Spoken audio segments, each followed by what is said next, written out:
Bismillahirrahmanirrahim. Allahumma ftah alaina hikmataka wanshur alaina min khazaini rahmatika ya arhamar rahimin. Bismillahirrahmanirrahim. Bismillahilladzi la yadurru ma'asmihi syai'un fil ardi wala fis sama' wa huwas sami'ul alim.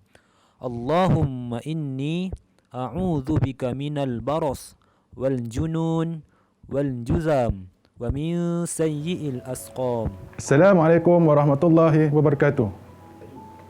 Alhamdulillah, bersyukur kepada Allah kerana dengan limpah dan rahmatnya dapat lagi kita bertemu untuk meneruskan PDPR pada kali ini. Bersama saya, Ustaz Muhammad Alif Fikri bin Baharin. Boleh panggil Ustaz Alif saja. InsyaAllah, Ustaz akan mengajar kamu mengenai adab tahun 1 dengan tajuk beradab dengan Allah. Jadi, Ustaz nak semua keluarkan buku teks adab dan tengok muka surat 1. Dalil adab dengan Allah. A'udzubillahi minasyaitonirrajim. Washkuru ni'matallahi in kuntum iyyahu ta'budun. Surah Al-Isra ayat 23. Maksudnya, dan bersyukurlah akan nikmat Allah jika benar kamu hanya menyembahnya semata-mata.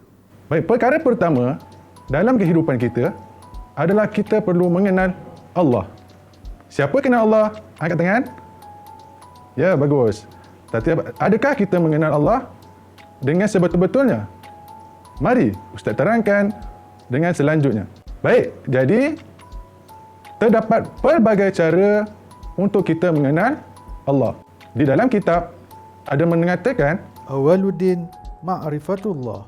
jadi banyak cara yang kamu boleh tengok di sekeliling kamu ataupun yang berada di hadapan kamu ataupun yang berada pada diri kamu untuk kita mengenal Allah dengan lebih dekat lagi. Tidak kira dengan perkara yang sekecil-kecil ataupun dengan perkara yang sebesar-besarnya.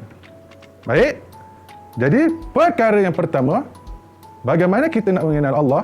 Sekarang, cuba kamu lihat ke langit. Apa yang ada di langit? Ada matahari, ada bulan, ada bintang dan macam-macam lagi. Siapa yang menciptakannya? Tidak lain dan tidak bukan, semuanya adalah ciptaan Allah Subhanahu Wa Taala. Cara seterusnya yang kita boleh lihat untuk mengenal Allah Subhanahu Wa Taala adalah dengan melihat diri kita sendiri. Caranya adalah dengan melihat penciptaan manusia. Bagaimana manusia dilahirkan, kemudian manusia membesar, menjadi remaja, menjadi dewasa dan menjadi tua. Itulah sunnatullah dan tidak lain tidak bukan, itu adalah penciptaan Allah yang paling sempurna. Selain daripada kita melihat manusia, kita juga boleh melihat haiwan. Siapa yang cipta haiwan? Adakah lahir dengan sendirinya? Tidak. Yang pasti, haiwan daripada sekecil-kecil haiwan sehinggalah sebesar-besar haiwan, itu adalah juga makhluk Allah dan penciptanya adalah Allah Subhanahu Wa Taala. Selain daripada manusia, haiwan dan juga bintang-bintang di langit, tumbuhan juga adalah ciptaan Allah Subhanahu Wa Taala. Kamu boleh lihat di rumah kamu ada pokok bunga, ada pokok pisang, ada pokok rambutan. Semuanya adalah ciptaan Allah Subhanahu Wa Taala. Baik. Setelah kita mengenal Allah, barulah kita perlu mengetahui cara-cara beradab dengan Allah Subhanahu Wa Taala. Sekarang, Ustaz nak kamu buka muka surat yang seterusnya, muka surat 4. Kita akan lihat dahulu pengertian adab kepada Allah Subhanahu Wa Taala. Apakah maksud beradab kepada Allah? Maksud beradab kepada Allah adalah kita menunaikan segala suruhan Allah dan juga melakukannya dengan sempurna. serta kita menjaga hati serta kemahuan kita daripada segala perkara yang dimurkai oleh Allah. Maksudnya adalah kita perlu taat dengan segala perintah Allah. Perintah Allah ni apa? Apa yang Allah suruh. Dan kita perlu menjaga diri kita daripada melakukan perkara yang dimurkai Allah.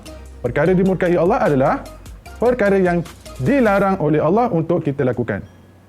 Jadi, maksud yang sebenar beradab dengan Allah adalah melakukan apa yang Allah suruh, meninggalkan apa yang Allah larang. Apakah hukum kita beriman kepada Allah? Hukumnya adalah wajib. Sebagai seorang Islam, kita wajib beriman kepada Allah Subhanahu Wa Taala. Apabila hukum beriman kepada Allah adalah wajib, samalah juga hukum dia untuk beradab dengan Allah Subhanahu Wa Taala. Jadi, hukum beradab kepada Allah SWT adalah wajib. Lihat muka surat seterusnya. Kita akan tengok cara beradab dengan Allah SWT. Baiklah, sebelum tu, tadi mula-mula kita dah tengok apakah cara kita mengenal Allah SWT. Yang kedua, pengertian beradab dengan Allah SWT. Untuk muka surat yang kelima ini, kita akan tengok cara untuk beradab dengan Allah SWT. Pertama, kita sebagai seorang Islam, seorang Muslim, seorang Muslimah, perlulah mensyukuri atas segala nikmat yang telah Allah berikan. Tak kira nikmat yang besar ataupun nikmat yang kecil, perlu kita mensyukuri apa yang telah Allah berikan kepada kita. Jadi apabila kita bersyukuri, itulah tanda kita beradab dengan Allah SWT. Tidak susah pun. Ucapkan Alhamdulillah. Bagus.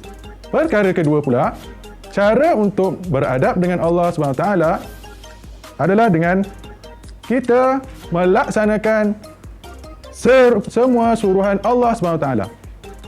Cara kita beradab dengan Allah SWT adalah dengan mengikuti semua ajaran Nabi kita, Nabi Muhammad SAW. Apa yang didatangkan daripada baginda, semua adalah benar dan wajib atas kita untuk mengikutnya. Yang ketiga, setelah kita melakukan segala yang Allah suruh, kita pula kena meninggalkan segala yang Allah larang. Baik, kerana apa yang Allah suruh akan membawa kepada kebaikan dan juga mendapat pahala, tetapi apa yang Allah larang, jika kita buat, kita akan mendapat dosa. Cara yang keempat, untuk kita terus beradab kepada Allah SWT, kita kena ada rasa takut kepada Allah SWT. Perasaan takut ini kena ada di dalam hati kita. Barulah kita akan terus beradab kepada Allah SWT. Dan cara yang terakhir, cara ini paling mudah, iaitu kita sentiasa bergantung kepada Allah SWT. Cara kita bergantung kepada Allah SWT adalah dengan kita sentiasa membacakan doa ataupun kita sentiasa meminta pertolongan Allah melalui doa kepadanya. Jadi, segala doa yang kita bacakan adalah menunjukkan cara kita beradab kepada Allah SWT. Jadi, seterusnya, saya nak tengok pula bagaimana contoh-contoh untuk kita beradab dengan Allah. Buka muka surat sebelahnya, muka surat 6. Contoh beradab kepada Allah SWT yang boleh kita lakukan setiap hari. Pertama, kita kenalah menjaga solat 5 waktu. Iaitu solat apa? Subuh, Zuhur, Asar, Maghrib dan juga Isyak. Apabila kita telah menjaga kelima-lima solat ini, itu menunjukkan kita telah beradab kepada Allah SWT. Tidak kisah di mana sahaja kita berada, tidak kisah di mana waktu pun kita berada, kewajipan solat perlulah kita laksanakan. Yang kedua, contoh yang mudah kita lakukan setiap hari, terutamanya sekarang yang berada di rumah, kita perlu membaca Al-Quran. Baik, kalau membaca Iqra', Ya, sama juga. Kalau membaca muqaddam, sama juga. Semuanya termasuk dalam kita beradab kepada Allah SWT. Selain daripada kita menjaga solat, membaca Al-Quran, kita berselawat ke atas Nabi juga adalah cara kita beradab dengan Allah SWT. Ada tak selawat yang paling pendek? Ada. Iaitu contohnya Allahumma salli ala Sayyidina Muhammad. Ataupun ada lagi, banyak lagi contoh selawat yang kamu biasa dengar ataupun yang kamu biasa bacakan. Dan cara yang terakhir, yang paling senang untuk kamu lakukan adalah dengan berzikir kepada Allah SWT. Kita perlukan adalah hati kita yang sentiasa mengingat kepada Allah SWT. Baik, Ustaz tunjukkan contoh zikir yang mudah. Terdapat 3 contohnya. Yang pertama, Subhanallah, Alhamdulillah, Allahu Akbar. Jadi, jika kamu membaca zikir tersebut, itulah adalah contoh kamu beradab dengan Allah SWT. Jadi, bersama saya Ustaz Alif, wabillahi taufiq wa hidayah. Assalamualaikum warahmatullahi wabarakatuh.